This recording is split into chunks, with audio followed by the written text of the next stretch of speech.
Tosa mana mo la manoa whare whasitoa pos mo ngau lain ma mawhanga ma le uso e atu pola liua au te masalo la whatau toia whamainge tai loto i o paia Samoa o leo ngā sami le whangota Samoa ngore iais tau tai o paia Samoa sa mai tai samsama tui manua sa ia paia ni go loto wha o paia o tama manato ainga manato tama tu mua mo pula i tu au mana la taua ainga o taina i wa a fonti e le whangalo e foi la uso mai sai paia e whale an fulu ia suam vai whanua fufo mai tulangi sa ole masale au mua malau niu sai lua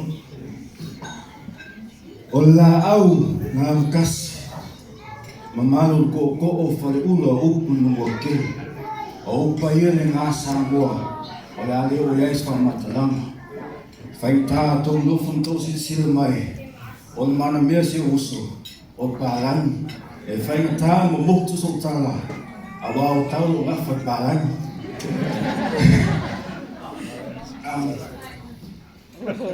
o se upo ko se mon maulo tui la tau whai atu e la ele si tua tātou mautanga nea whiawhi sorry guys, I'm fur at the moment. Now that the Samoa formality is done, my name is Ota Tupola. I am Niua's first cousin. Me and Niua were both born on the island, so I've known Niua throughout my whole life. Until one day he decided to jump on a plane to come to this beautiful land that we call Aotearoa and leave me back in the islands where we now call paradise. So if I was him, I'd probably go back to where paradise was. But I've known Niua for throughout my whole life, that if I was to share or tell you about all the memories that we've been through, we'll probably be here until 3 o'clock in the morning, if that's alright. Yeah. I'll share a few, but please bear with me. I'll be only half an hour if that's okay. Growing up with Lee, I've heard a lot of speech about people saying growing up we've had our ups and downs. I can honestly not remember a time when me and Lee have said or done anything to let each other down, and that's the man he is today. He will never say something to put one another down. He's always full of that lift up energy, if you know what I mean. Sorry. And it brings me back to our first memory where I actually had to go up against Lee. Back then I was a short guy and he was probably up here and I was down here.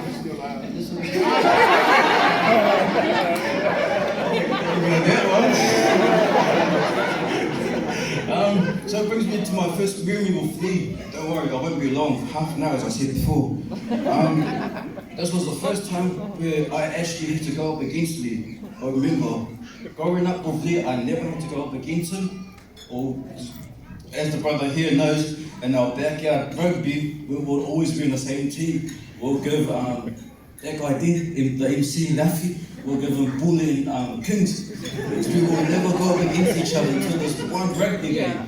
Where we were, I was year 9 and he was year 8.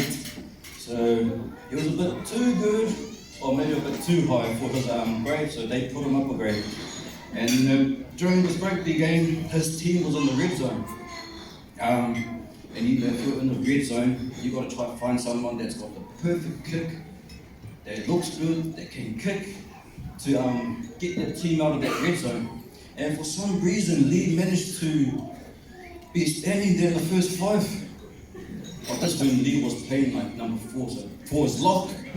So the higher the number, the probably not the best, but like sort of the best. So Lee was number 4 back then, but somehow he was in number 10. And as we all know, number 10's got a big kick on him. He's the guy that's controlling the team throughout the field. For some reason, he was standing and he got the ball in the red zone. This was just in the 22. Lee was getting ready to kick the ball. If I could probably search up in the rugby history, I will never find this kick that he did. Even now, this morning I woke up, I was trying to look like the famous rugby kicks, and we have this kick where we call it a banana kick. That's when you're facing that way and the ball you kick out that way and it comes around. So that's a banana kick. But Lee had this kick where it hit through his body before the ball made contact with the floor before he kicked it. So when Lee releases the ball, it hit his knee, hit his shin. It was meant to hit his boot, but it dropped and hit the ground before it hit his boot. And you know, that kick when, you know, Lee's a big, tall guy with big legs, not too big, but if I was to put mine together, I'll make one of his. Yeah, and we were expecting him to kick it 60 metres downfield. And, you know, Lee dropped the ball, made 3 contacts with his body before he actually kicked the ball. You know, and when Lee kicked the ball, everyone was facing this way, like the ball was going that way. But the funny thing was, the ball went about 1 metre forward, 2 metres high, and about 5 metres to the left. And, you know, that kick, if I was to name that kick, I will name it the Triple Lee Special. And it brings me to my secondary. This was quite funny, eh? It was back in primary school. It was interval, and we had some of our mates down on the far side on the field. We were on the playground, and then something happened. We were following each other, stones, mud, anything you could find on the ground. But for some reason, he had a real good arm. As you can see, when he was dancing, he was like hitting something. He had a really good arm, and he was like throwing, and somehow the bro here probably disappeared somewhere because he was the one that got hit on the head, Until Lee threw this mud so far, it was quite a big one, and it hit one of the bros' eye. And I was like, oh no. He's going to get into a fight with one of my best mates. What do I do? You know, one of my mates that got hit on the face was so angry. He was walking up, I don't know if he was trying to be a McGregor back then, like he was walking up like this. But when one of my mates that got hit on the face got closer, you know, I was like, oh shucks, what do I do? He's right next to me, and that guy's coming to find who threw the mud that hit his head. That guy got closer, and one of my mates next to Lee said something, so he went straight and he had a fight with the guy next to Lee. And he was just standing there like this. Standing there like this while one of my mates is getting a high in from my other mate.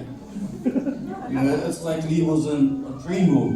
One of my mates are having a fist fight. Lee's just standing there, nowhere to be heard, nowhere to be seen. Or if you were looking at him, he'll probably be like this.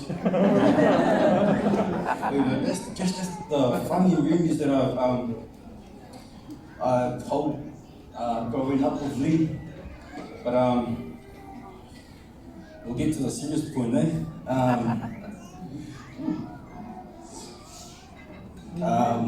Amelia, this girl that I now call my sister. I was once told in my wedding by my best man that my wife has hit the jackpot. I can honestly say that you've hit a bigger jackpot.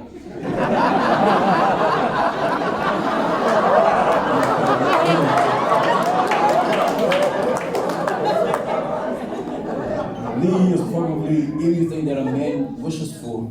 And if I was a woman, I would say no. Lee is everything that a woman wishes for. But we welcome you into our family. You are now a Tupuola. I know that's what you always wanted.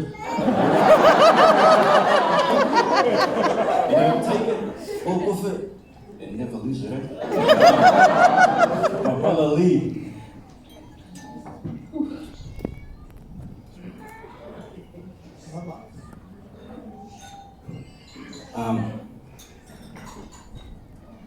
Go If to. I do get some tears, it's tears of joy. So watching you growing up also, if I was to take one word to describe you was you're a man with a golden heart. The way I see you going now, if I was to describe you against a character from the Bible, you'll be David. And David was a man who was after God's heart. And I can see that in you. But keep this in mind, also, the best gift you can give to your wife, or your wife can give to you, Pastor's already said it. I wrote it before he said it, so he...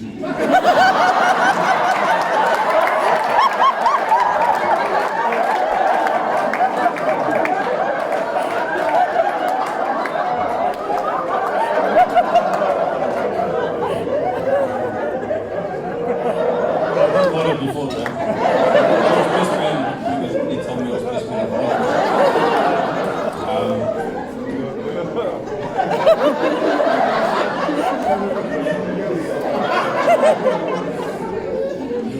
As I was saying before, you're a man like David, who was after God's heart, and Pastor has confirmed.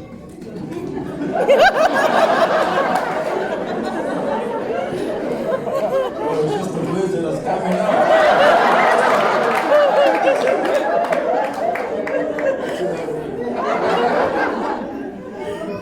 Pastor's already said also, the best gift you can give to your wife, or your wife can give to you, is to honour God. If you honour God first, you won't even have to worry about the little things. Because it's the little things that you are focusing on that God will take control of. But if you're focusing on the little things, the bigger picture is right in front of you. But you can't see it because you're focusing on the little things. So whatever you do, Amelia, honour God, lead, honour God. And before I end my speech, I do want to make a toast. So if you've got your glasses, can we please fill it up?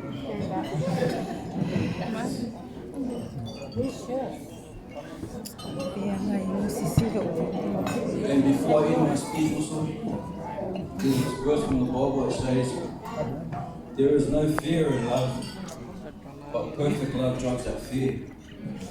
Because fear has to do with punishment. The one who fears is not made perfect in love. We are loved because he first loved us. Cheers.